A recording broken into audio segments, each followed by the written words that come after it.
What a wonderful day. Amen? Amen. So, very blessed and good morning sa ating mga kapatid. Amen? Amen. Okay, pag-may na mga amen niyo. Amen. Saka, palakpakan guys. Isang malakas na palakpak para sa ating Panginoon. Amen? Glory to God. Hallelujah. Amen. Praise the Lord. It's good to be back again sa ating panambahan, sa bahay panambahan natin. Amen. And we welcome our Lord Holy Spirit. It's good as well to see. So exciting today. Nakita natin marami po tayong mga kapatid. Amen. From just everywhere. Amen. So lumalaki alive in Christ. Amen. So for today po, today is the 6th of June. Amen. Today is the Saturday worship ng Alive in Christ Christian Church Global Mission. Ito po ay sa Wanchai. Amen. Hallelujah. And we would like also to welcome sa ating frequent supporters and nanonood po ng ating Alive in Christ Live. So welcome po.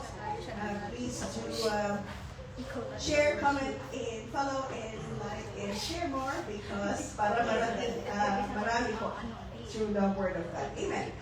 So, what do you think? Sabi ko lang po yung mga tatayo for today. Amen. So, ako po ay si Pastor Grace. I'll be your host or MC today. So, for our unity prayer, I'm one Mrs. Mary Ann Galarong kanina umaga. We're here po. And then, for our call to worship, and of course, ang ating praise and worship ay walang iba kundi ang anointed Pastor Ronald De Jesus. Amen. Amen. And for our opening prayer will be, bagong dating, si Pastor Stanley Habon. Praise God. And of course, para sa scripture reading, this is Maria Garcia. Amen. For our word today, of course, will be delivered by our only one and only senior pastor, Reverend Rodel Gabayan. Senior. Praise God. For our giving exhortation po, of course, Pastor Abel Gabayan. Amen. At we will also have a communion later on. Hallelujah. And of course, in our audiovisual, ay walang iba kundi si Sis Angela Gold. So tayo po yung magsisimula ng Amen. Hallelujah. Let's start with the call to worship. Amen.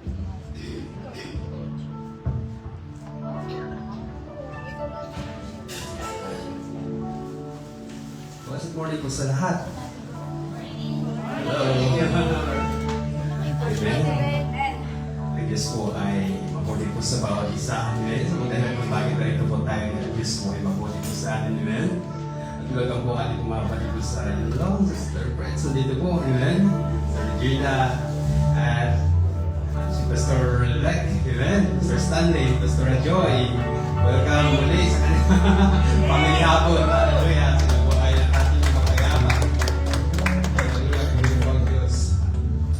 Sa mga ito, wala ko tayo pong gagawin kundi po siya po yung pong itaas, purihin, sambahin, amen? Sabi parang awitin, ako ay naririto upang sambahin ka. Kaya po sa araw na ito, ako natin sayangin po ang pagkakataon po na hindi po natin masumpungan ang presensya po ng ating Panginoon. Hallelujah, anong po ating po mga iniisip, anong mga bagay po na naghadlang po sa ating pong pagsamba sa Panginoon, siguro po sa oras na ito. Ito po muna yung ating pong muna ating isipin mga bagay na yun, pero di po, ituon po muna ang ating pong isipan po sa presensya po ng ating pong Panginoon. Hallelujah, Lord, Holy Spirit. We acknowledge your presence, O God, Lord, hallelujah. Oh, Holy Spirit, hallelujah. Panginoon, Holy Spirit. Let us sing this song, O Panginoon.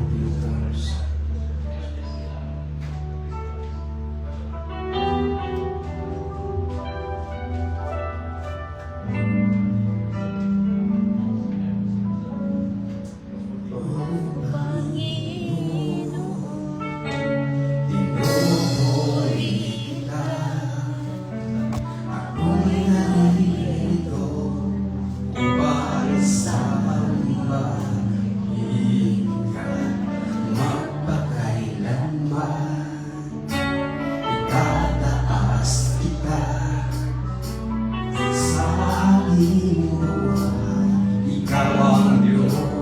Minsan pa ako Panginoon.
magkailanman itataas kita sa aking buhay. Ikaw ang Diyos. Isang pa mga Panginoon. O Panginoon, pinupuri kita. Ako'y narito upang sambahin ka magpakailanman. Itataas kita sa aking buhay. Ikaw ang Diyos. Ako'y nilikha sadyang para sa iyo. Lahat sa akin iniaalay sa iyo. Ang iyong kalungkuran siyang nais ko. Maging katalakan sa puso mo. Ako'y nilikha sadyang para sa iyo. Lahat sa akin iaalay sa iyo. Ang iyong kalungkuran siyang nais ko. Maging katalakan sa puso mo. O Panginoon, pinupuri kita. Ako'y narito upang sambahin ka magpakailanman. Itataas kita sa aking buhay. Ikaw ang Diyos sa aking buhay. Sa aking buhay, ikaw ang Diyos sa aking buhay. Sa aking buhay, ikaw ang Diyos.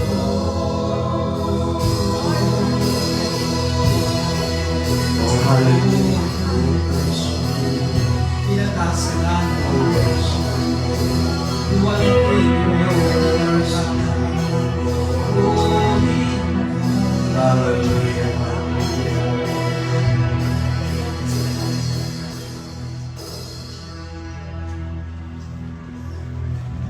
Let us pray. Oh, Father God, thank you for your love, for your kindness, oh Lord God. You are the Lord of Lords. You are the King of Kings, Lord. You're the only Savior. You have been our dwelling place in all generations. You are the Alpha and Omega, the first and the last. We love you so much, oh Father God. We love you, Holy Spirit. We love you, Jesus. Thank you for saving us from hell. Hallelujah. Thank you for the spirit of unity, oh Lord Jesus. Fill us with your presence today, Lord. Let your Holy Spirit flow us. Hallelujah. Hallelujah. Ikaw lamang ang itataas namin sa araw nito, Lord God. Lord, salamat po, Panginoon, sa bawat buhay ng bawat isa dito natin. Pagkat gagamitin niyo ang bawat isa sa amin, Lord God, mightily, Lord God. You have promised that you will never leave us nor forsake us. You are here, Lord Jesus. Lord, ikaw ang makilala ng bawat isa sa amin. Ng lahat ng tao sa mundo, Lord God. Lord, salamat po dahil hindi niyo kami pinabayaan, Lord God. Ikaw ay nananatiling tapat magpakailanman, Lord Jesus. Kaya nararapat lamang, Panginoon, Ikaw ay purihin at sambahin, Lord Jesus. Lord, sa umagang ito, Panginoon, may dakila kang gagawin sa bawat isa sa amin. Hallelujah. Hallelujah. Sa inyo, pinakamataas na papuri pasasalamat, Lord Diyos. Gamitin niyo po, mightily, Panginoon, ang aming pastor, Lord Jesus. Salamat po sa kanyang buhay, Lord God. Pagkat binigyan niyo kami ng tatay, Lord God. Salamat po, Panginoon, sa kanyang pagsasalita, Lord God. Kayo ang makita, Lord God. Kayo ang marinig, Lord Jesus. Durugin niyo, Panginoon, ang hindi magandang spirito sa pangalan ni Jesus. Salamat po, Panginoon. Binabalik po namin sa inyo ang pinamataas na papuri sa salamat. Amen and amen.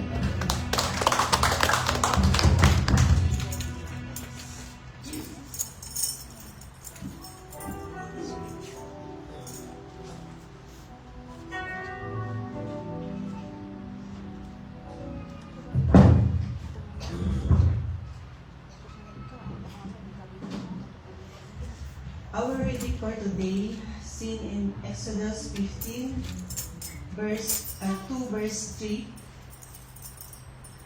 Verse 2, the Lord is my strength and my defense. He has become my salvation. He is my God, and I will praise Him. My Father's God, and I will exalt Him. The Lord is a warrior. The Lord is His name. Praise God. Amen. Hallelujah. Glory. Are you ready to praise the Lord? Amen. Hallelujah. Tayo pinag-enjoy po sa ating pagsamba, sa ating pagpupuri sa ating Panginoon. Masarap po pag tayo po'y nagpupuri, i-enjoy po natin. Kaya po sa mga ito, iyato natin, amen, na ma-enjoy po natin yung presence ng Lord. Hallelujah. Hallelujah. Hallelujah. Si Diyos po ay mabuti. Kaya po sabi po, siya po yung ating pong pupurihin. Hallelujah. Sa ating pong mga buhay. Kaya wala po tayong bagong ipagwalaki, wala po tayong bagong itataas. Kundi po ang Diyos po ng ating pong mga buhay. Hallelujah. Hindi po sabay-sabay po natin sa lahat ng mga kamay. Hallelujah. Hallelujah.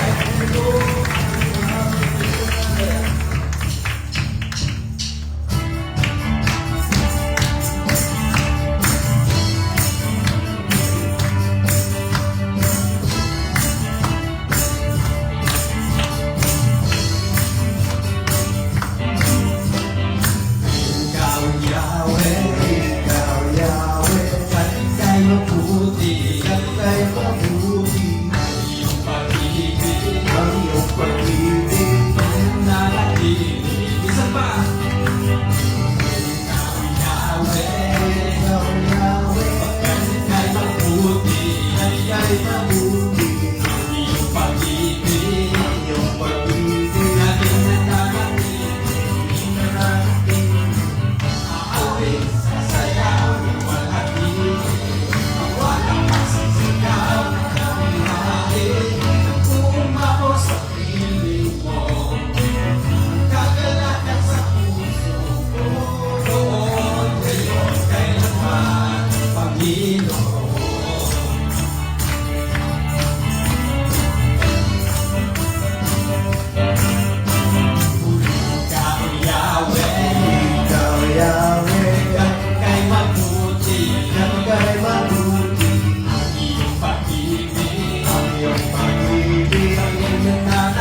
mo sa kanila. Lipat ang lipat sa presensya mo. Kakalakal mo, kalakasan mo. Ang buhay ko mo'y alay sa'yo.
Exalt your holy name, oh my. Sing one more time. I just want to worship you. I just want to praise you. Lift my hands and say, I want you.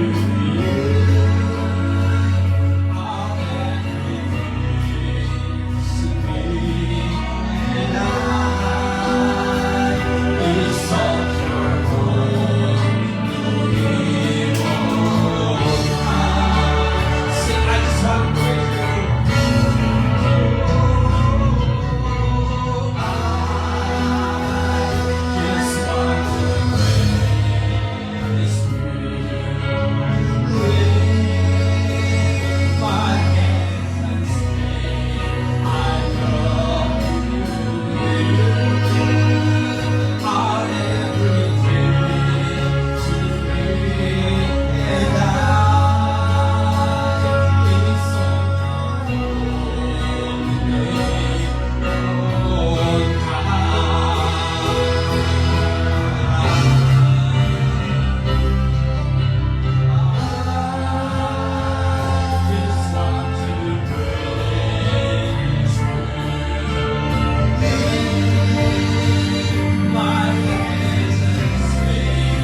This one's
the Lord with all your heart, with all your soul, with all your mind. Sing it tayo. Give the Lord. Love the Lord with all your heart. Love the Lord with all your soul. Love the Lord with all your mind, with all your heart, with all your soul, with all your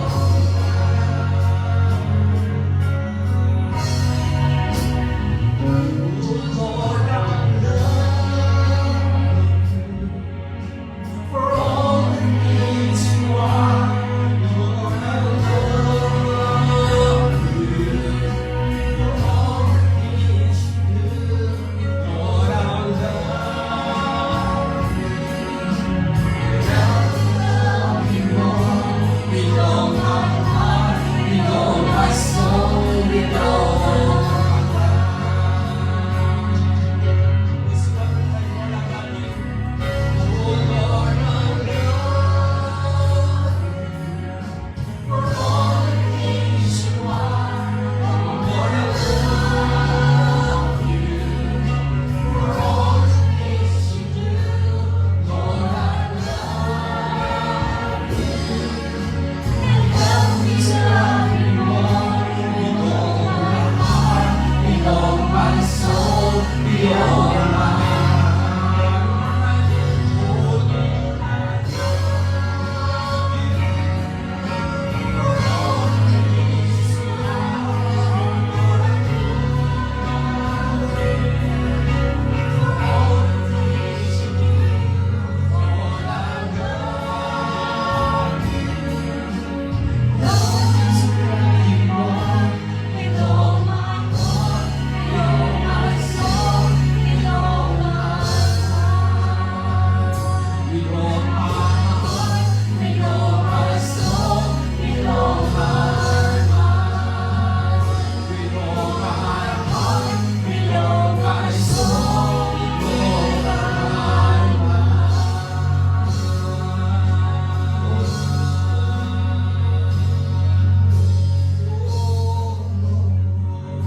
Itaas po natin kung mga kaibigan ko kung mga puso.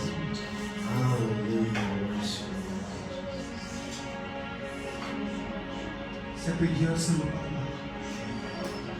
Diyos sa Panginoon pa dyan. Siya po Diyos na mapagmahal.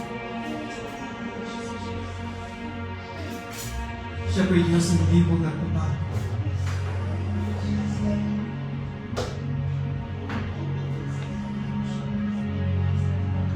Purihin ka.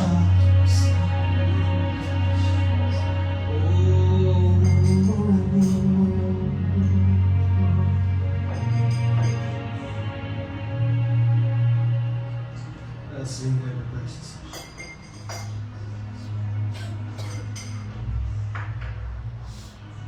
Ito yung pagkakataon at oras ay ko'y lumapit sa Panginoon. Tayo mahiyang lumapit sa Kanya, siya kaya ating kausapin ng buong puso. Ang Kanya pong presensya po ay narito po sa ating pong kalagitnaan.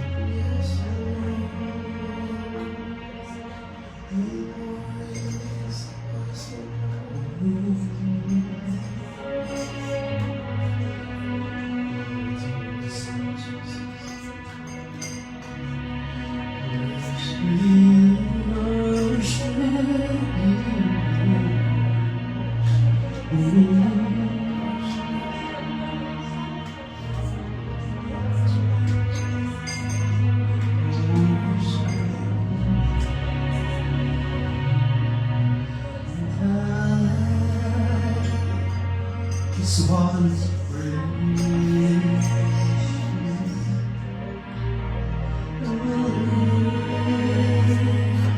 my hands will say I love you. I'll never do to me.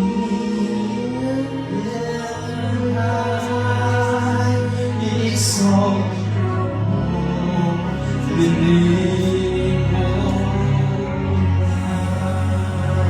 so one more time, I just want to praise you.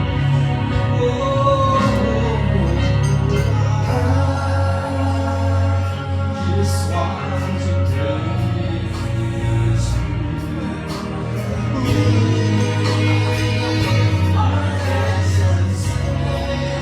I love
sa inyo kami pinabalihan at kapurihan.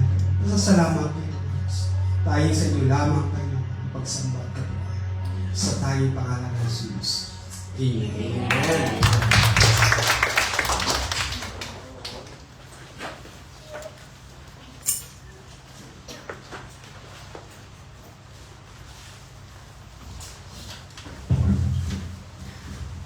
Praise the Lord. Amen. It's dark outside, you know, but yesterday po, napakainit. It's recorded as the hottest day in Hong Kong. Yan. So, walang kasing tulad ng init sa Panginoon. Amen? That fiery heat of His presence, and yet it is actually also warm. Amen. Yung presensya. Amen? Hallelujah. Thank you po, Pastor Ronald, for leading us to our worship today. At mga kapatid, good morning ulit sa inyo for those who have just arrived. Magandang umaga ulit. Praise the Lord. Amen. Hallelujah. Maaari ko ba, meron tayong bago, syempre of course, may I ask, Sis Diane, right? Your name is Diane. Can I ask you to come up in the front? At the same time po, pinabati natin, of course, bagong dating lang, ang ating team habon. Amen? Amen. Hallelujah. Praise God. At meron tayo from Long, Sis Freights, and of course, Sis Regina are here. Praise God for your lives, mga kapatid. Thank you for coming sa Saturday service. Amen. Dito ka, kapatid ko. Ayan. So, mag-introduce ka, Sis Diane, ng name mo. Of course, nagkasaan ka dito sa Hong Kong, and of course, from where in the Philippines. Blessed morning po sa lahat. Ako nga po pala si Diane Reyes and I live in Chunmon. So, sa Pilipinas naman, ako po ay taga Negros. Bisaya po ako. Ito po sa lahat. Salamat pala kay Ma'am Regina sa pag-invite sa akin dito sa church. Good morning, maayong buntag. Ayan, si Sis Diane po ay sinama ni Sis Freights. Amen. Thank you for your life. Sis Regina, I'm so sorry, Sis Regina. And ipag-pray po muna ikaw. Amen. Hallelujah. Sino tatawagin natin? Pastor? Bisaya. Pastor prayer. Special request ba yan?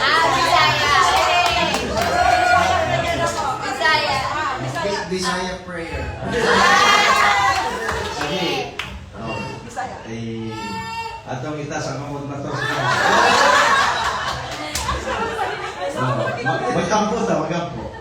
Salamat Ginoo ni nakapuntagon yes among kauban igsuon nga niari sa among simbahan na nibalo ka Ginoo kung sa iyang pinahanglan karong kapuntagon among giampo kanimo na ikaw maoy uban kaniya sa kanunay Panginoon.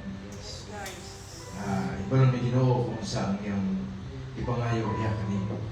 Among giampo na ikaw magpapadayon na gaban namin sa kinabuhi. Salamat kay Ginoo. Ikaw mao'y magpadayag siya ang Panginoon. Ginoo sa kung sa man ang iyang gihangyo niya kanimo, nasayod ka. Karon ini magpapatago ng gihangyo kanimo Ginoo na ubanan nimo siya labi na sa iyang trabaho. O ikaw ay madugang sa maong panahanglan niya kada adlaw Ginoo. Salamat sa kusog basko nga lawas nga imong gihatag kaniya. Kini tanan mo ang pag-aampo pinaagi sa pangalan sa Panginoon Kristo. Amen.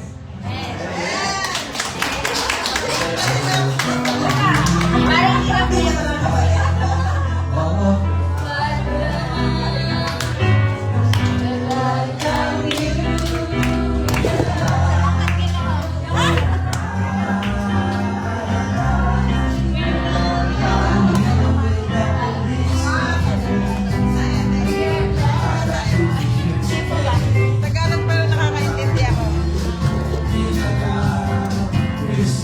I love you.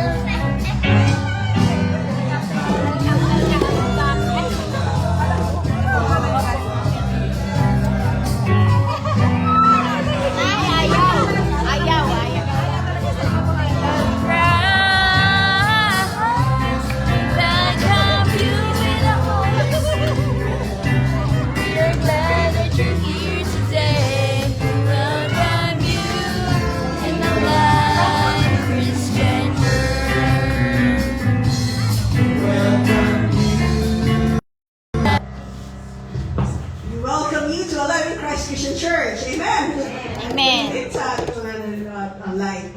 Welcome po ulit. Praise God. So, yung konting announcement lang po. No? So, quick lang po. Yes. On June 19, malapit lang no, June 19, we will have our evangelism. Okay? So, punta po tayo dito para tayo po ay mag-evangelize. Amen. And on June 20 is our Father's Day Saturday. Father's Day celebration. June 21 po ay parang Sunday. Father's Day celebration. So it's time to celebrate our fathers.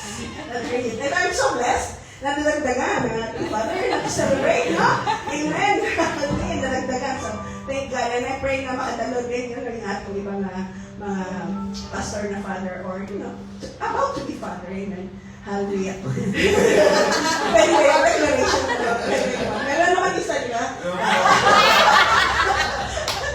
Magiging natin Praise God. Amen. Hallelujah. And before we proceed po for the Word of God, amen, meron po tayo isang special number. At we are blessed, amen, sa isang ating kapatid na tinawag natin dito, pinag-pray sa isang sa Bisaya na language. Amen. So, Sis Dayan, siya i-out po ng isang song for the Lord. Amen. So, welcome, Sis Dayan. And thank you for singing for the Lord. Amen. Opo, galing po siya nag-GI. IDI, sa ibang may isa.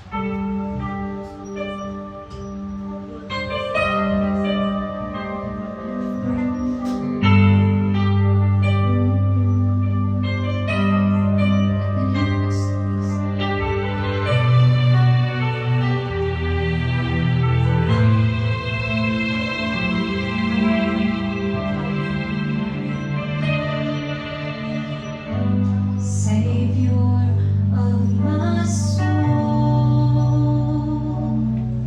I can find in you through all my darkest moments. In you I'll find my peace, my comfort when I'm weak. I trust in you through storm and raging sea. Faithful, you're my God. You're the glory and the lifter of my head. Your light fills my days. You place me in your ways. Forever I surrender all to you.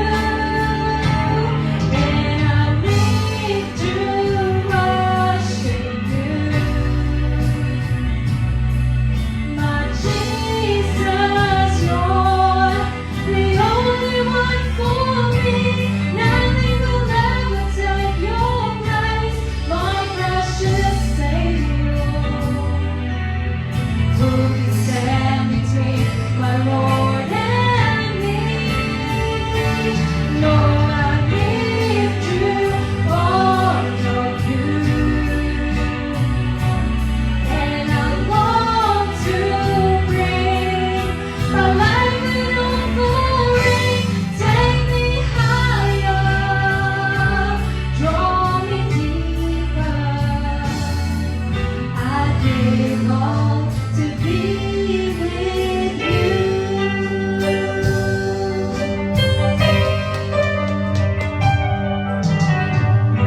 Savior of my soul, I can find in you through all my darkest moments. In you I'll find my peace, my comfort when I'm weak.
Thank you, Sis Diane, for your life. And thank you for singing for the Lord. Amen. Hallelujah. And now we come to the most awaited. Amen. Of course, the Word of God. Amen. And this will be shared to us. Tatlong sunod-sunod ng Sabado, pag nandito si Pastor, nagsabarin na natin. Di ba? Kasi lagi siyang wala. Kaya pag nandito, talaga, Pastor, abay naman kayo. Pastor, abay naman kayo. Oh, sige naman. Laging always bear reading, you know? Ang ating senior pastor, Reverend Rodel Gabay, Senior. Amen. The founder ng Life in Christ Christian Church Global Mission. Everywhere in the world. Amen. Thank you, Pastora. Ako, basta may senior, okay na ako doon. May discount na. Praise God. Salamat, Sir Dayan. At yung request niyo na Bisaya na prayer, naibigyan ko kanina. Akala ko kantahin ni Dayan, Bisaya din. Okay. Tayo naman ay basta on the spot, okay lang. Bisaya, basta naman yung lingwa, maliban lang sa Ilocano. Medyo mahirapan tayo. So, dadako na tayo sa salita ng Diyos kasi nga, medyo, mag-sunsin na pala. So, mayroon pa akong preaching. Nahintay natin ng konti at ayusin po ni Pastor Ron yung ating PowerPoint para makikita natin dun sa monitor yung pong ating pag-aaral ngayon na ito po ay madalas natin marinig pero minsan ay hindi natin nagagawa. Kaya ito ay paalala sa atin ulit kasi ang Word of God naman ay lagi nating binibigay sa tao pagka halimbawa na naibigay na noon, tapos nakalimutan na naman, so kinakailangan natin maibigay ulit. So ito naman ay hindi bago, kundi lagi nating narinig na salita ng Panginoon. Na matagpuan po sa Colossians chapter 2, verse 6 and 7. Ito po ay aking babasahin sa wikang Tagalog, pagkatapos po ay sa wikang Ingles. Ganito po ang pagkasabi para po marinig natin. Tapos kayo na hindi pa nyo nakita sa monitor, buksan niyo yung cellphone nyo kung mayroong upload, download na Bible sa cellphone nyo. Buksan niyo sa Colossians chapter 2, verse 6 to 7.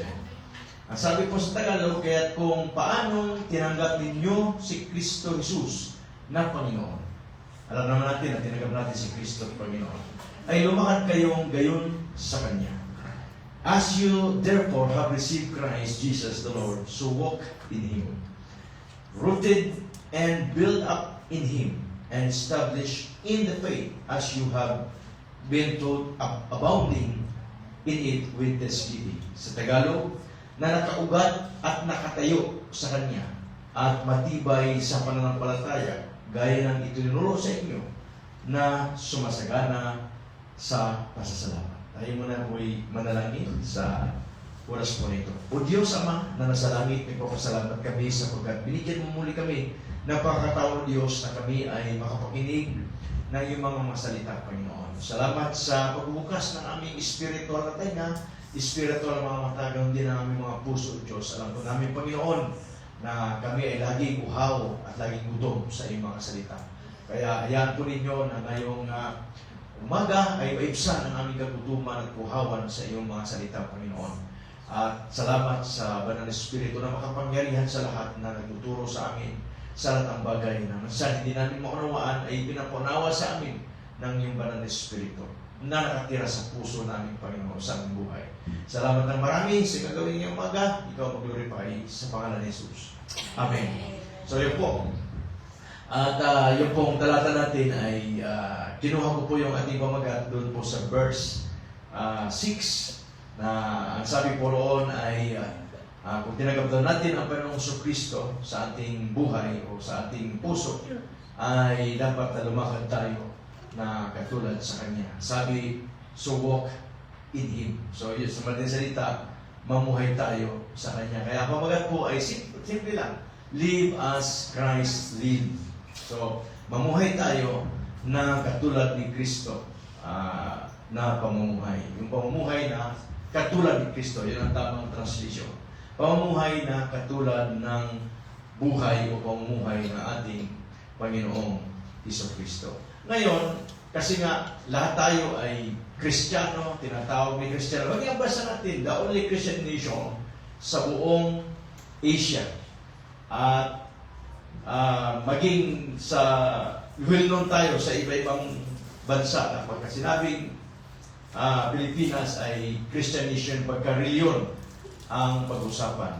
So ngayon, bago natin titingnan yung pamumuhay bilang Kristiyano, ay titingnan natin ngayon yung pong salitang Christianity, totoong o Christianity o Christian na word. So, yun po sa aming introduction. Now, what is true Christianity? So, tingnan po natin ang sagot. No? The true Christianity is literally a way of life. Kasi nga, yung pong buhay na, kaya nga sinabing Christianity, naka-pattern o nakakabit sa pangalan ng ating Panginoong Kristo. Now, in the Bible, the early Christians referred Christianity as the way of the Lord and the way of God. So, yun yung sa New Testament ay yun yung ibig sabihin noon. Kaya nga tinawag na Kristiyano kasi nga ang ibig sabihin niya, yung pamumuhay mo ay katulad ng sa Panginoon at ganun din yung apply mo, the way you speak, the way you act. So, yun yung ibig sabihin niyan na nakapattern yung buhay mo kay Kristo o sa ating Diyos Ama. Kaya doon sa Acts chapter 11, verse 25, bilang introduction ng verse sa atin ay hanggang 25 at ang taong ito ay tinuruan ito yung si Apolos. Tinuruan sa daan ng Panginoon at palibhasa ay may maalab na espiritu. Nagsalita siya at nagturo ng wasto tungkol kay Jesus. Bagaman ang nalalaman lamang niya ay ang bautismo ni Juan. Pagdating dito sa verse 29 at 26, nang siya'y kanyang matagpuan ay kanyang dinala siya sa Antioquia at nangyari na sa buong isang taon ay kasama nila ang iglesia. At nagturo sa napakaraming tao at sa Antioquia ang mga alagad ay pinasimulang tawaging mga Kristiyano. So doon sa Antioquia, doon naipanganak yung pong Kristiyano na salita. Ito po'y bansag o bininyagan sila ng pangalan na Kristiyano kasi yung ginagawa nila ay ginagawa ni Jesus. Yun po yung ibig sabihin. So yung pamumuhay nila ay pamumuhay na nakaayon sa buhay ng Panginoon. So yun ang ibig sabihin ng true Christianity. Now what is a true Christian? Now, a true Christian is someone who received Jesus Christ as his Lord and Savior. Yun yung ating talata kanina sa verse 6. Ito yung mga tao na totoong tumanggap sa ating Panginoong Hesukristo na siyang ating kapagligtas, tayo yon. And who has decided to entrust his or her life to Jesus Christ and willing to do what Jesus said. Na nakahanda siya na gawin kung ano yung sinasabi ng ating Panginoong Hesukristo. Yun ang ibig sabihin ng totoong Kristiyano. Kaya pag ikaw ay totoong Kristiyano, nakahanda ka na gawin kung ano yung ginawa ng ating Panginoon. Kaya pag hindi ka totoong Kristiyano, hindi mo talaga gagawin yung ginagawa ng ating Panginoong Hesukristo. Now, Christians are sometimes referred to as born again. So ngayon, hindi na masyadong parang uso yung sabihin, Kristiyano yan. Pagka umati ka ng ganitong gawain, ang tawag sa iyo, ano ka ba? Christian. Para lang ma-identify na talagang totoong Kristiyano ka ngayon. Kasi marami ang Christian, hindi namumuhay. Kristiyano, simbahan na ito ay Christian yan, Christian Church yan. Pero yung mga tao, paglabas, walang makikita na talagang buhay ng Panginoon. Nandun ang mga bisyo, nandun ang mga salitang hindi karapat-dapat sa isang Kristiyano at gawain na hindi talagang totoong Kristiyano. So dito, ay kaya ngayon, pag sinabing, anong religion mo? Di ba, may tanong na gano'n? Pag sinabing Christian, anong klaseng Christian? Di ba, mayroon ng ganyan ngayon. Kaya ang karamihan na ngayon, kaya naalala ko nung pinanganak yung aking anak dun sa hospital ko, ay tinanong ako noong, kasi may pinwilapan doon na yung birth certificate. Sabi niya, "Sir, anong religion nyo?" Sabi nung sabi ko ay BAC. Ano yung BAC? Sabi niya. So, born again Christian. Yun pala yun. Sabi ko. Kasi hindi, parang magsabi lang natin na iba ka sa pagiging Kristiyano. So, kaya ngayon, born again Christian ang tawag sa atin. So, born again, so, yung ibig sabihin, because Jesus said, unless one is born again, he cannot see the kingdom of God. So, John chapter 3, verse 3. So, si Jesus mismo sabi yan. So, to be born again means born of the Spirit. Yun ang ibig sabihin noon. Na ikaw ay hindi pinanganak sa laman, pinanganak ka sa Espiritu. Amen. Kaya lahat ngayon ng mga Kristiyanong totoo, ipinanganak yan sa Espiritu. Meaning, the Spirit of God actually comes to dwell within the new believer, giving newness of life. The life of Christ. So talagang ang mayroon ka ngayon ay yung buhay na kay Kristo o buhay ni Kristo. Kaya nga, Christ is life. Di ba? Christ is your life. Amen? Si Kristo yung buhay mo. Alam, sabi ng auntie ko, cook is life. Kaya naman sa atin, Christ is life. So yung sa atin ay yung buhay natin ay si Kristo. At sabi ni Pablo, for to me to live is Christ and to die is gain. At sabi ni Pablo na hindi na si Kristo, hindi na ako ang nabubuhay sa aking sarili, kundi si Kristo na. So, ikaw na isang Kristiyano ay dapat malaman mo na ikaw ay ipinanganak na sa Espiritu. At dahil pinanganak ka sa Espiritu, dapat mamuhay ka na katulad ni Kristo. Yun ang purpose kung bakit ikaw ay hinango sa kadiliman, dinala sa kaliwanagan para maging anak ng Diyos at maging kabahagi sa Kanyang kaharian. So lahat tayo ay bahagi sa kaharian at si Kristo na yon yung ating pong buhay. Dahil tinanggap mo si Kristo. Ngayon, ang tanong ay how to live as Christ lived. Paano tayo mamuhay ng katulad ng pamumuhay ng ating Panginoong Jesucristo? Paano ba namuhay si Jesus? So, paano tayo mamuhay? Now, number 1, dito po sa verse 6 na ating pong talata sa Colossians chapter 2, walking in Christ or live in Him. Walang ibang nagawin ng Kristiyano kundi dapat ikaw ay lumakad na katulad ni Kristo at mamuhay na katulad niya. So, walk in Him or live in Him. Now, meaning, the Christians must imitate His character and lifestyle. Hindi sila na bunti. So, yung i-imitate natin dito sa Tagalog, mga kapatid, para maintindihan natin, ay yung katangian niya. Hindi yung kanyang pagka-Diyos. Sapagkat siya nagkatawang tao, yung pagiging tao niya, kung paano siya ngayon namuhay, o paano pinakita yung kanyang katangian, yun yung gayahin natin. Dalawa. Character and lifestyle. Dalawa ito. Okay?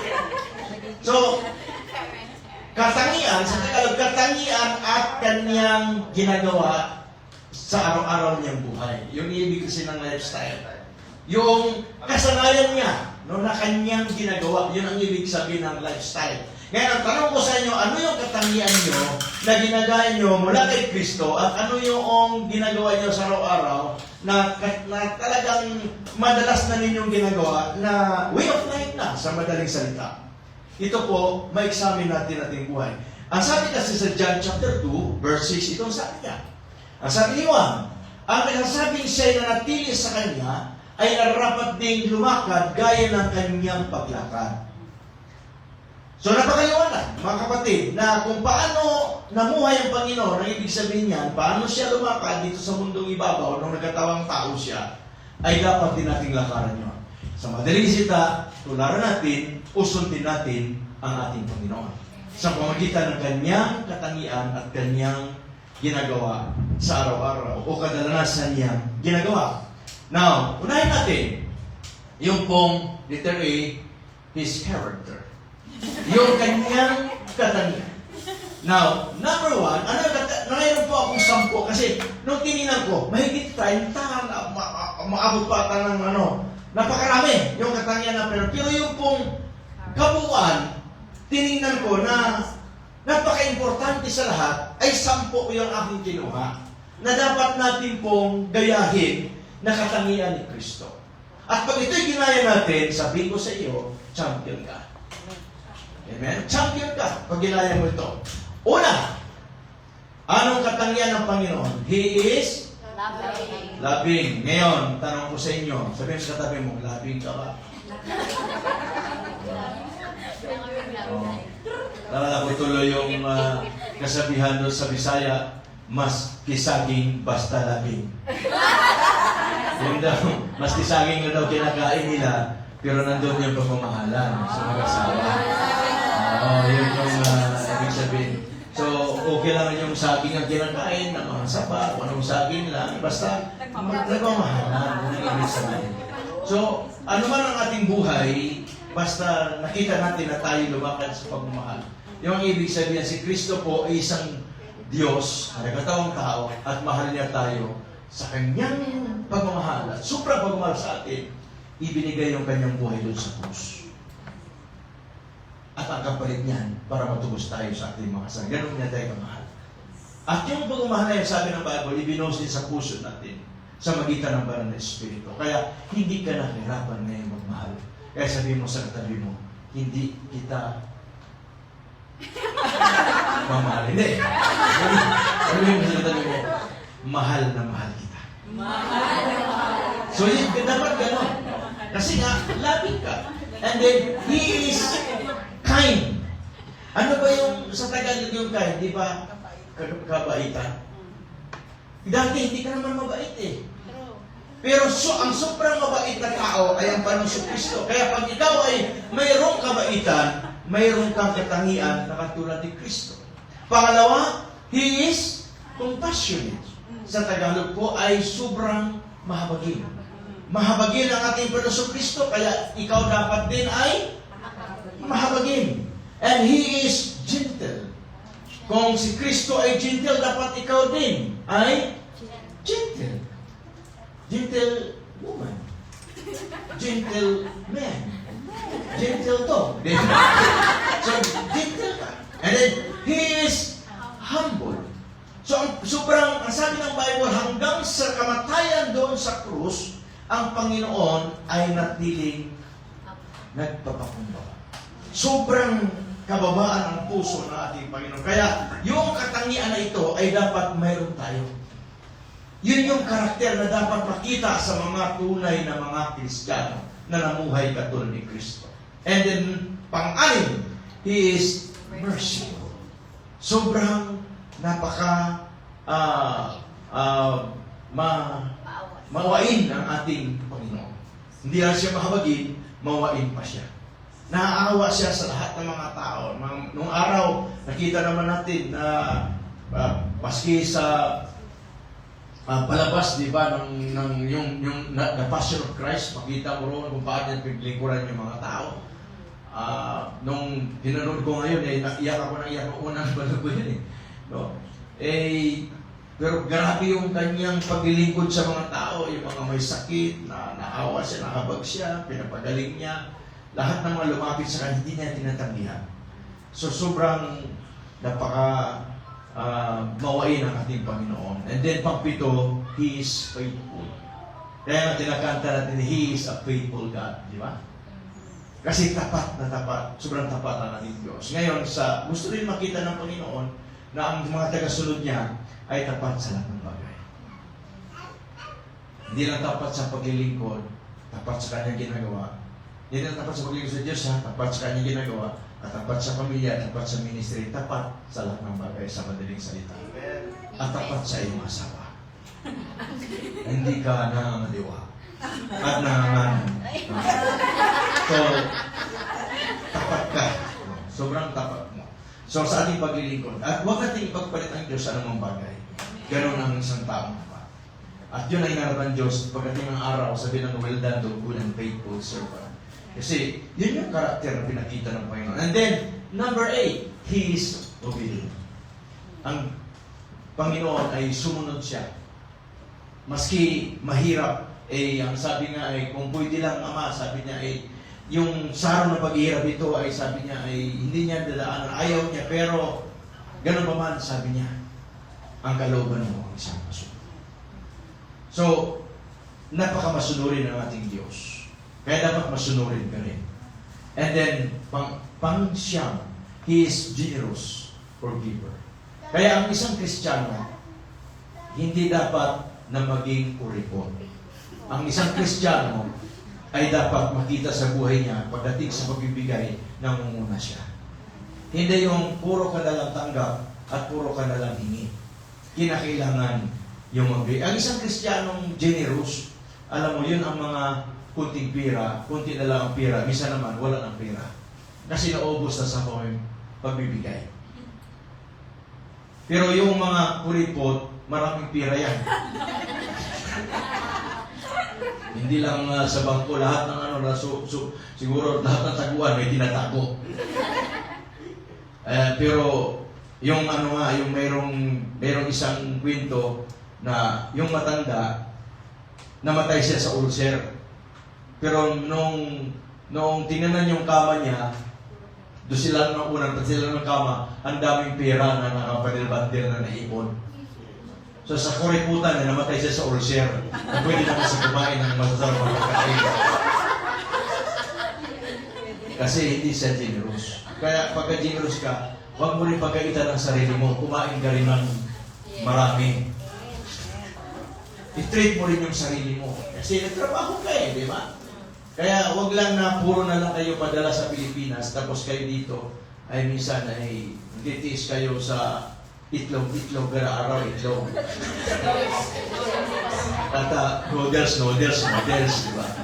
So, i-treat din yung sarili. Kaya lagi, minsan sinabi ko, enjoy yourself. Enjoy yung sarili nyo. Pag kumain kayo, enjoy nyo. At pagka kumagat na kayo doon sa Aliman, nasa McDonald's kayo, at ang in-order nyo ay mga malalaking hamburger. Big Mac. Pag sinabi, talagang masarap ng Big Mac. Talagang mo. Kasi tinitreat mo yung sarili mo. Huwag yung sabihin na, hindi naman masarap ito. Treat ka pa sa sarili mo. Kunin mo na. At lagi kong sinasabi niya, pag nasa restaurant ka, huwag kang tumingin sa presyo, tingnan mo yung gusto mo. Ang isang taong generous ay maski mahal, bibilihin niya. Lalo na pagkasama yung mahal niya.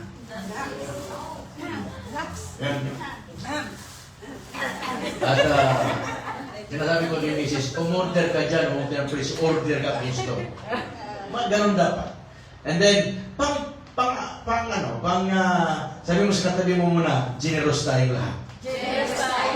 Number 10, He is holy, righteous, and pure. Yan po yung isa sa mga katangian ng ating Panginoon. Namumuhay po siya na may kabanalan. Kaya ang isang Kristiyano, makita dapat sa atin na namuhay tayo sa kabanalan. Hindi dapat tayo mag-compromise doon sa kasamaan o doon sa wickedness na ginagawa ng tao. Huwag tayong makasang-ayon. Dapat ipakita mo na iba ka. Ipakita mo na tama yung ginagawa mo, panig ka lagi sa katotohanan, panig ka lagi sa tama. At doon ka gagawa ka ayon doon sa pinapagawa sa iyo ng Panginoon. Basta alam mo tama, panindigan mo yun. Now, ito naman po yung letter B, yung lifestyle ni Jesus, 5 lang ang ibinibigay ko. So, sa inyo, yung lifestyle ni Jesus nandito siya, na dapat gayahin natin. Natanda na ba yung 10? Yung 10 na-lista nyo? O na-screenshot ninyo. Yung 10 na yun, ay pag ginawa natin yung champion tayo. Yung ating katangian ay magiging maayos. At hindi siya nakapattern doon sa katangian ni Christ. Ito naman yung kanyang pong ginagawa nung nandito siya sa mundo na nakakabit na sa kanyang buhay. At ito po ay good example sa atin na iniwan ni Jesus na dapat natin gayahin. Ito yung lifestyle niya. He is a man of faith. Siya yung tao na puspos ng pananampalataya. Kaya siya rin may sabi na pati yung bundok kaya mo mailipat sa dagat. Pag ikaw ay mayroong kasing laki laman ng butil ng mustasa ng pananampalataya. Si Jesus ang may sabi niya. At dahil sa kanyang faith, di ba, napatigil yung bagyo, yung unos, yung hangin, yung alon, sa isang salita lang niya. At yung sinabi niya sa mga hina ng inyong pananampalataya. O kahigit ng inyong pananampalataya. Kaya pagka once na ikaw ay isang Kristiyano, dapat man and woman of faith ka. And then, pangalawa, he is a prayerful. Sobrang madalanginin ng ating Panginoon. Kaya pag ikaw Kristiyano ka, hindi ka madalanginin, hindi ko alam kung talagang Kristiyano ka. Ang isang Kristiyano ay talagang lumuluhod yan, umiyak yan, nanalangin yan, lagi sa ating Diyos Ama, kagaya ng ating Panginoong Kristo. Kaya nalala ko nung nandun kami sa Israel, nandun kami sa yung Gitsemani kung saan nanalangin ang ating Panginoong Kristo na halos butil na ng yung kanyang pawis ay parang butil ng dugo na pumapatak. Na yung kanyang agony na naramdaman niya sa time na yun ay matindi. Mayroong drawing doon na kung saan nakaluhod, drawing lang naman doon sa bato, nakaukit na nakaluhod. Kaya sabi ko, Mrs., kunan mo ako rito. Ang purpose ko lang doon, gayahin ko si Jesus na nakaluhod. Kung paano yung nakaukit na bato, lumuhod din ako. Alam mo nung lumuhod ako, naiyak na ako. Yung bang naramdaman ko yung praises ng Panginoon na grabe yung time na yun. Na parang ako din ay affected dun sa nangyari, naalala ko dun sa Biblia. At ang Panginoon, alam naman natin na madaling araw pa lang, bumabangon na siya para manalangin. So ang Panginoong Jesucristo, inalagaan yung kanyang buhay sa magitan ng prayer nung nagkatawang tao siya. Tayo, kung ang Panginoong Jesucristo ay ganun ang kanyang lifestyle, gayahin din natin. Sabihin mo sa katabi mo, mula ngayon, prayerful ka na. Prayerful ka na. And then, he is also a worshiper. Praiser, worshiper. Ang ating Ama, ang Panginoong Jesucristo ay para samba, para puri sa ating Diyos Ama. Yung bulag na pinagaling niya at interrogate ng mga Persiyo ay sino pa talaga nagpagaling sa iyo? Yung bulag na mula pagkabata. Hindi masabi nung hindi niya ma-demonstrate ng gusto kung sino si Christ, pero isang word na sinabi niya. Yung ganung tao, sabi niya, pag hindi para samba, ay hindi mangyari yung ginawa niya sa akin. So recognize niya na si Kristo ay worshiper. Kaya dapat ma-recognize din natin sa sarili na worshiper tayo. At yung lifestyle din natin ay nakapattern doon sa Panginoon na kung paano siya ay palasamba din tayo. Na hindi lang sa church na tayo nagpupuri, nag-worship kay Lord, maging sa loob ng ating tahanan. At mas isang lugar tayo na pwedeng mag-worship tayo. Public and private, pwede po tayo mag-worship sa Panginoon. And then number 4, He is helpful. Sobrang makakapatulungin ang ating Panginoong Jesucristo. At sinabi ko sa inyo kanina na ang narito siya, sabi niya, hindi para paglingkuran, kundi narito para maglingkod. Ganon ang ating Panginoon. Yung servanthood niya, kung paano siya tumulong at paano siya maglingkod. And then, panglima, He is doing the will of God, the Father. So, ang sabi niya ay, walang ibang sinabi niya sa, nandito siya na, sabi niya ay, Ama, hindi ang kalooban ko ang masunod, kundi yung kalooban mo. Thy will be done. Laging ganun, Thy will be done. Father, Thy will be done. So, napaka-submissive niya sa Ama. So, tayo din, hindi yung kalooban natin ang masunod, kundi masunod ang kalooban ng Diyos. Bakit mahirap yung pinapagawa sa atin ng Lord? Laging natin sabihin, Thy will be done, Lord. Maski pahirap ng pahirap yung ating ginagawa dahil yun alam mo na pinapagawa ng Lord sa iyo. Thy will be done, Lord. Kasi si Lord naman din ang tutulong sa atin para ma-accomplish natin yung pinapagawa sa atin. Amen. Para pa natin ang Panginoon.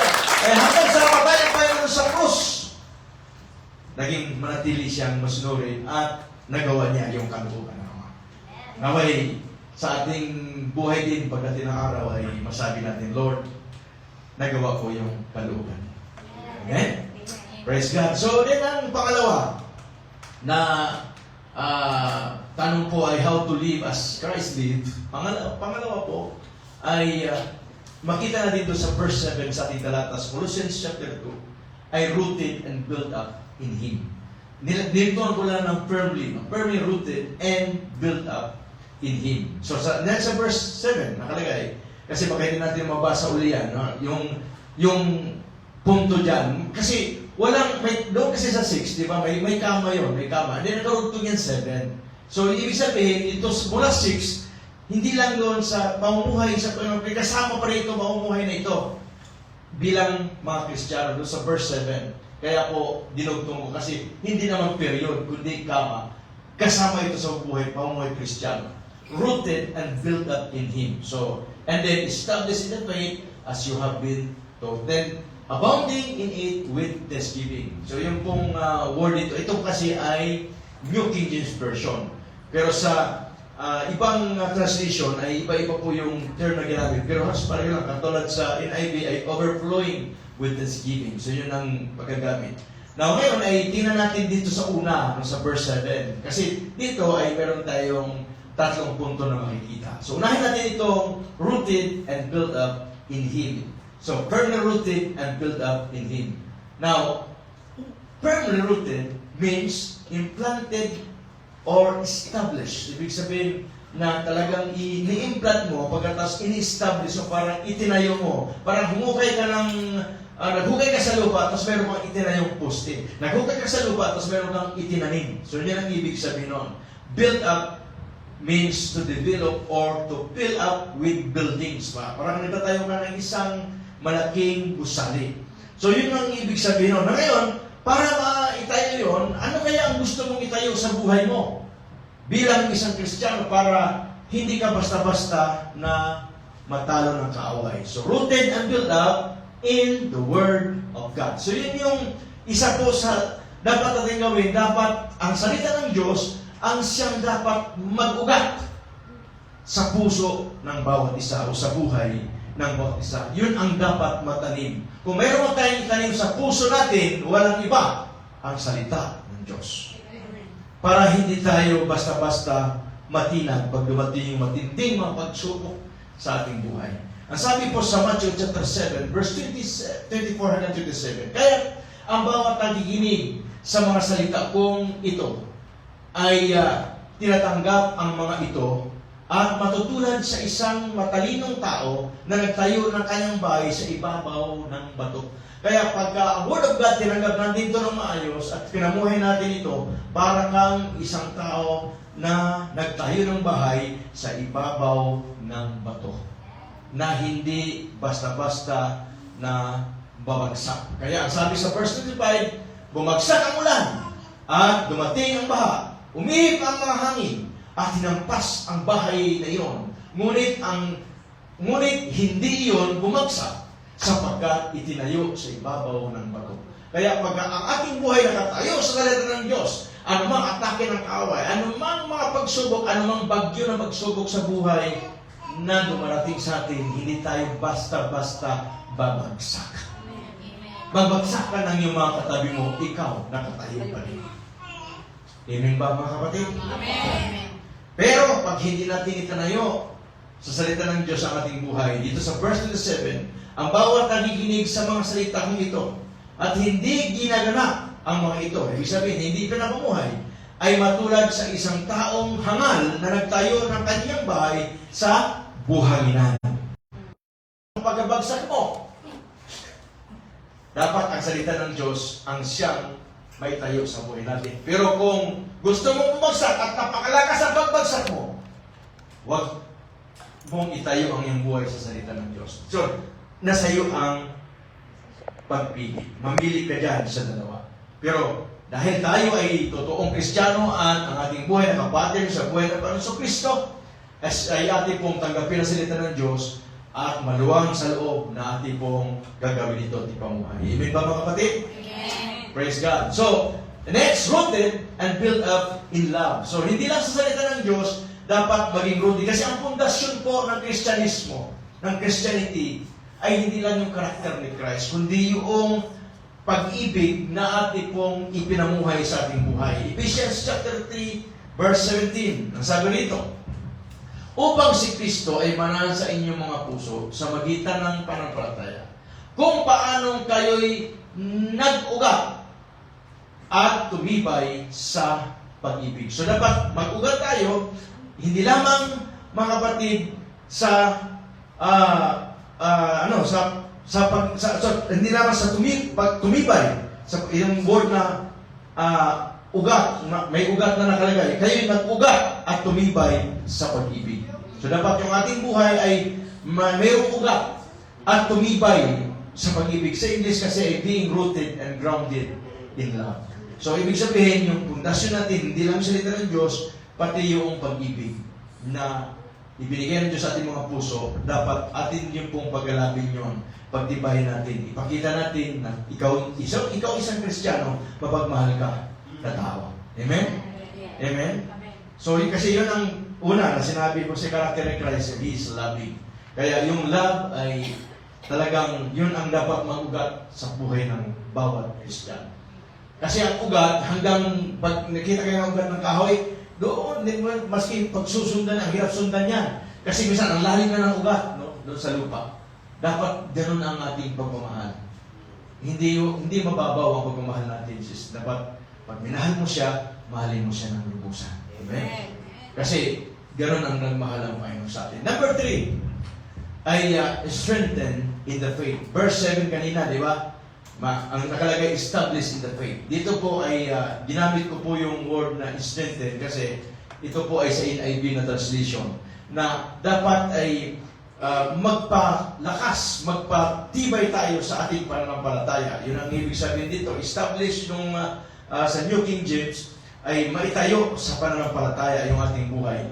Ibig sabihin niyan ay sa araw-araw na buhay natin ay dapat lumakad tayo sa pananampalataya. Walk by faith, not by sight.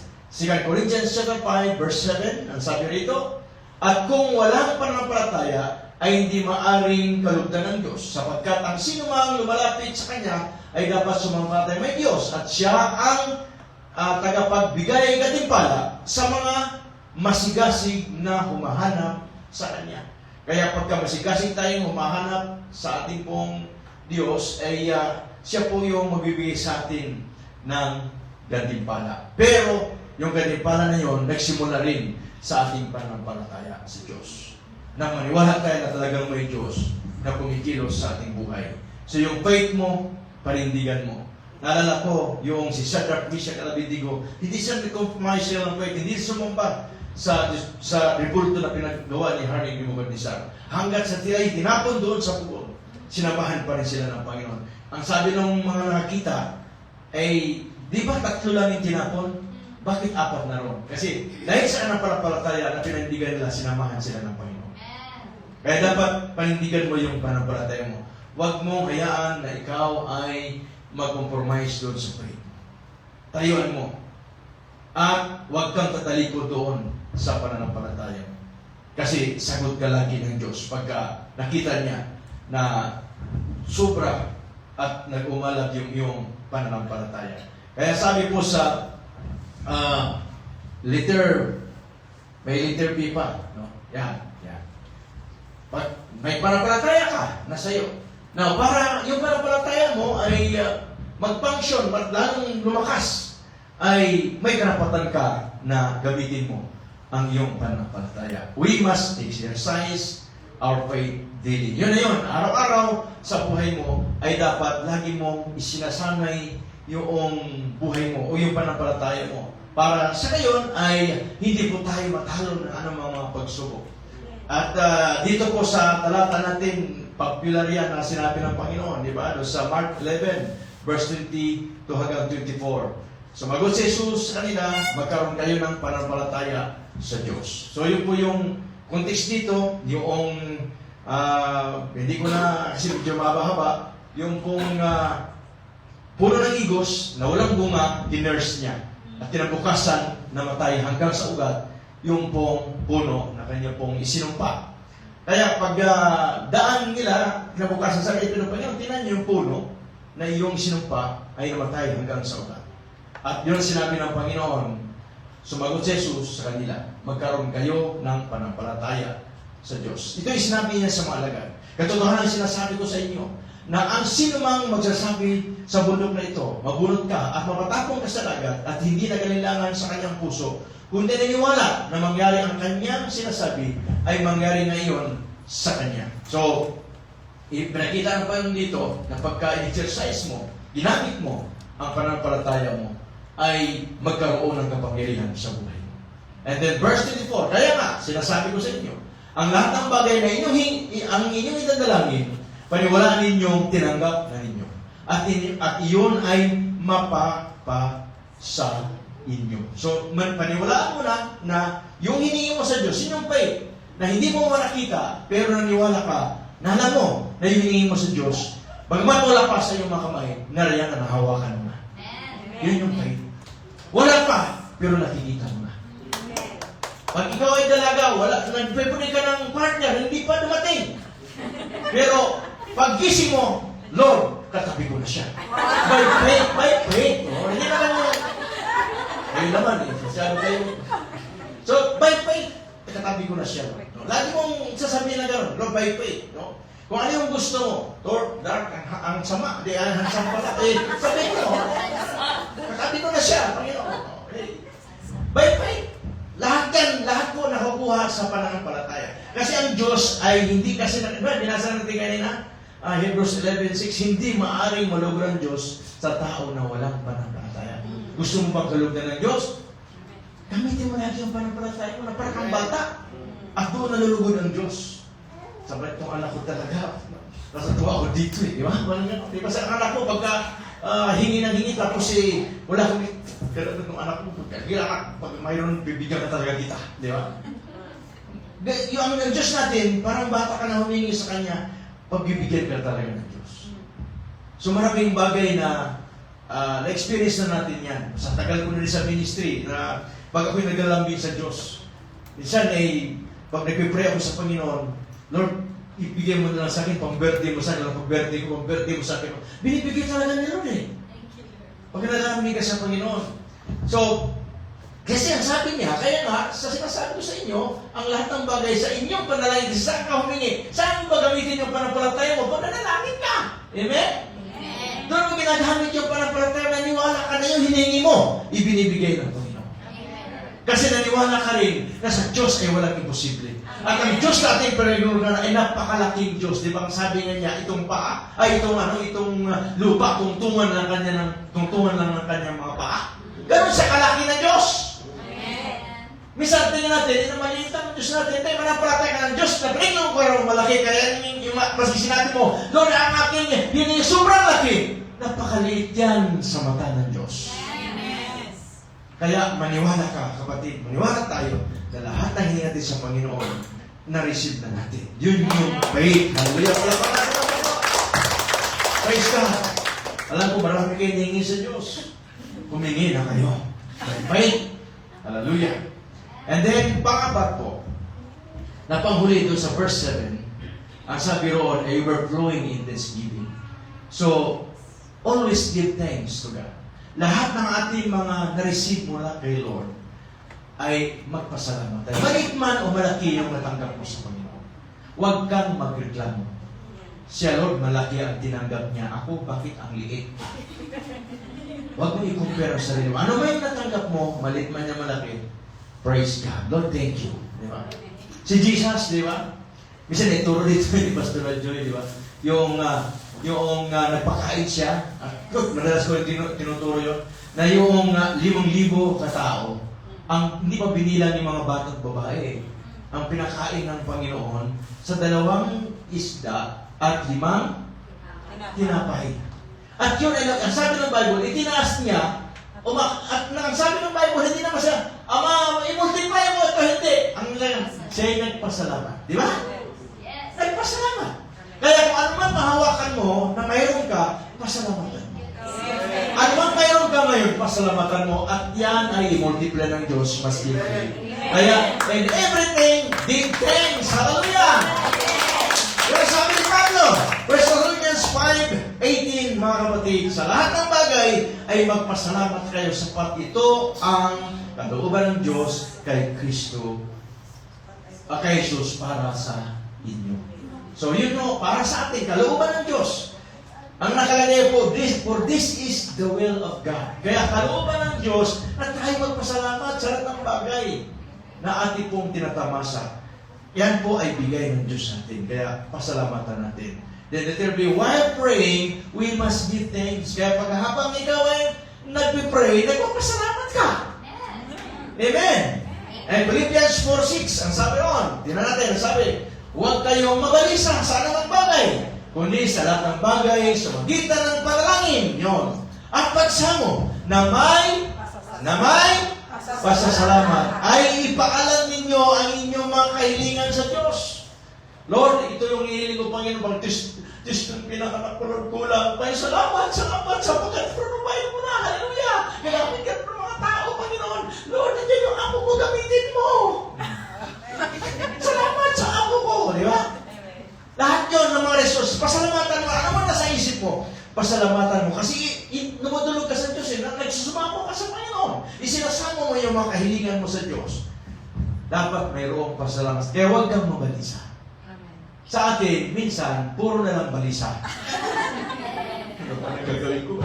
Mangutang na lang ako. Sino bang utangan dito? Lord, punta na lang ako doon sa sa Bombay. Sa Pilipinas, Bombay agad, no? And then, next mga kapatid, sa 1 Timothy 2:1, binanggit ni Pablo. Una sa lahat ay sinasamo ko na gawin ang mga paghiling. So, humiling ka sa Panginoon. Mga panalangin. So, yun ang pakiusap niya. Mga pamamagitan. Yung ikaw ay intercessor, ang ibig sabihin dito. At may karugtong. At mga pasasalamat tungkol sa lahat ng mga tao. Kaya hindi lang sa lahat ng bagay pala na magpasalamat ka, kundi pati sa lahat ng mga tao. Pasalamatan mo, Lord, lahat ng mga taong ito ay pray, O God, itong mga taong ito, Panginoon Diyos, ay maligtas. Itong mga taong ito, yung mga sabuhan namin, masabuhay na maligtas, Panginoon. Salamat sa buhay nila. Salamat sa mga taong ginamit mo, Panginoon, sa buhay ko. At salamat sa mga tao, Panginoon, na ito, na darating araw, mabuborn na din sila. Amen. So yun yung ating panalangin sa Panginoon. So mga kapatid, ito yung lifestyle ni Christ at ito yung buhay ni Christ ang dapat natin gawin. Na ito rin ay sinabi ni Pablo. Itong apat na ito yung buhay na dapat natin gawin at gayahin, mga kapatid. Yung apat, unahin natin yung una, review lang natin. Ano yung una? How to live as Christ lived. Number 1, walking in Christ or live in Him. And then, ang pangalawa, firmly rooted and built up in Him. Verse 7. And then, verse 7 pa rin, pangatlo, ay strengthened in the faith. Doon pa rin sa verse 7 niya. And then, pang-apat, ay always give thanks to God. Overflowing in thanksgiving. And then, sa ating pong conclusion, mga kapatid, ay as followers of Jesus Christ, pagkabot ang muhay tayo, we proclaim to the world that we believe in Him. Tama ba, mga kapatid? I-proklama natin na niwala tayo sa Kanya. That we listen to Him, na tayo nagkinig sa Kanya. And so we also ought to live as He lived. Dapat, yun po ang buhay natin. And then, pakiano lang ulit yung ating, ipipakita lang natin yung ating tawag. Kasi gusto ko mabasa nila yung ating conclusion. Okay, kasi meron akong mahalaga dyan na inidugtong ko. No? Na, let me give you an example. Meron po akong example na ibigay sa inyo. Kasi pagka tayo namuhay, marami tayong madadala sa harapan ng Panginoon.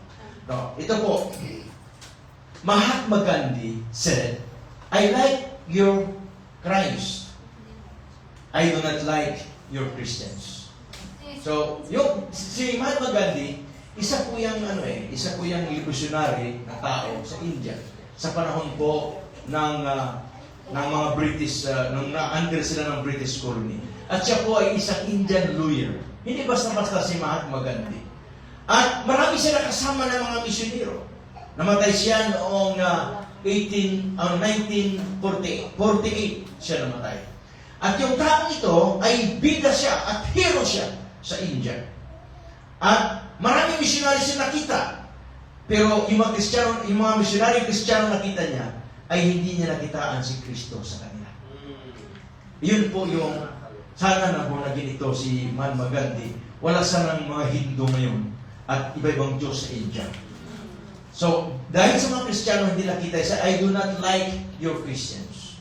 Hindi niya gusto yung di ba ibig sabihin? Yung mga Kristiyano. Your Christians are so unlike Christ. Kasi matindi, ano? Yung mga Kristiyano kasi, hindi naman talaga nakita si Kristo sa buhay nila.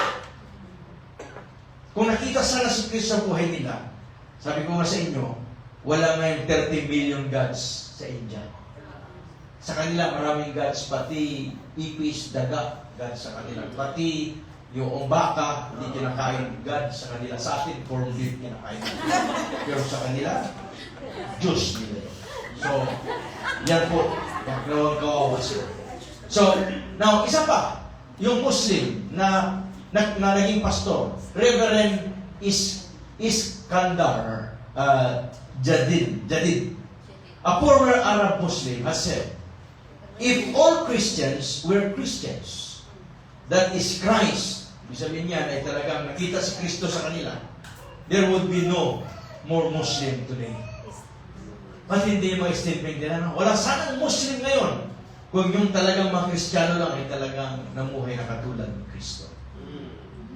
Wala sanang maraming Diyos ang India ngayon kung ang mga misyonерong yon ay namuhay na katulad ng Kristo.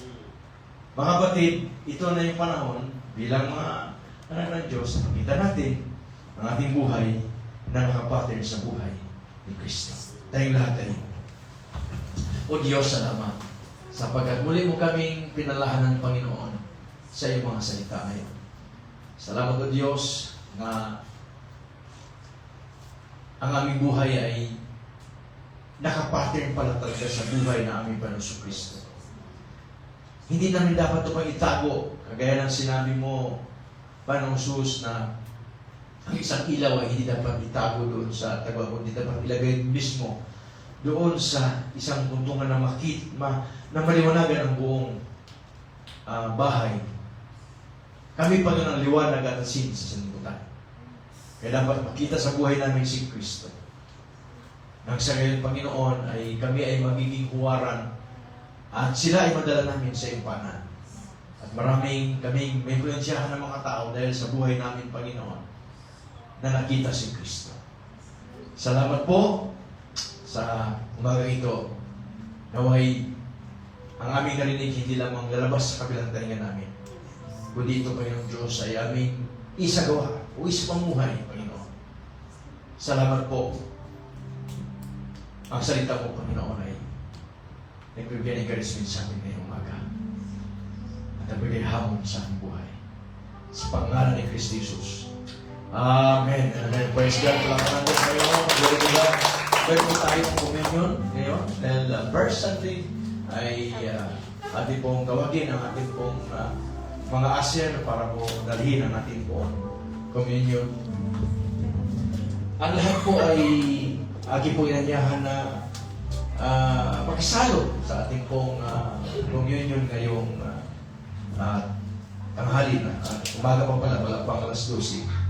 So, kagaya ng aking sinabi kanina si Kristo po, dahil sa pagmamahal sa atin, na ibinigay ang kanyang buhay sa atin.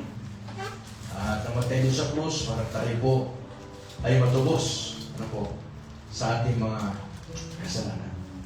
Si Pablo ay isang inspirasyon sa atin na apostol at kapatid natin sa Panginoon na nagpaalala sa atin dun sa 1 Corinthians chapter 11 na ang Santa Cena o ang communion ay isang napakahalagang bagay sa buhay ng isang mananampalataya. Ang sabi niya na pagka daw tayo ay nag-communion, dapat siyasatin muna natin Sapagkat pag hindi natin sinasalat natin yung mga sarili, ang sabi ron ay tayo ay kumain at uminom ng hatol mula sa Panginoon. Kaya para hindi na lang tayo hatulan, ay ating ipahayag yung ating pong mga nagawang mga kasalanan sa ating Panginoon. Kung mayroon pa ginagawang Paul o kasalanan o pagkukulang sa Panginoon ngayong umaga mga kapatid, ay ating pong sabihin sa Panginoon. 1 John 1:9, pag-ipahayag natin ang ating makasalanan sa itabak sa ating ating kasalanan. Loko tayo.